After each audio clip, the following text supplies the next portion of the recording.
Entre Moscou et Kiev, Pékin joue les équilibristes. D'un côté, la volonté de ne pas fâcher les partenaires européens, avec qui les relations commerciales sont beaucoup plus importantes qu'avec la Russie. De l'autre, une relation privilégiée avec le Kremlin, alimentée par une hostilité commune envers les États-Unis et l'OTAN. Un soutien que Pékin a réaffirmé aujourd'hui. L'amitié entre les deux peuples est solide comme le roc. Et les perspectives de coopération future entre les deux parties sont très larges. La relation Chine-Russie est l'une des relations bilatérales les plus importantes au monde. Habituellement très à cheval sur les principes de la non-ingérence et le respect de l'intégrité territoriale, la Chine n'a pourtant pas condamné l'invasion russe en Ukraine, pas plus qu'elle n'a mis en place de sanctions contre le Kremlin. Pékin se dit neutre dans le conflit et a proposé de jouer un rôle de médiation.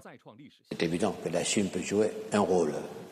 Je ne dis pas de médiateur, parce que c'est évident qu'elle est beaucoup plus proche de la position de la Russie, mais oui, elle peut jouer un rôle d'influence.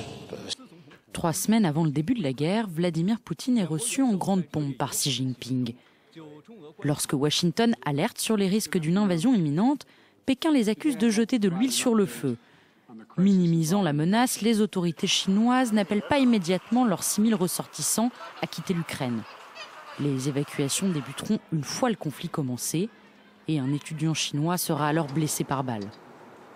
Les autorités chinoises, forcées de se rapprocher des Ukrainiens, auront attendu ce 1er mars pour dire qu'ils regrettent le conflit. Depuis, Pékin s'est engagé à fournir de l'aide humanitaire à l'Ukraine.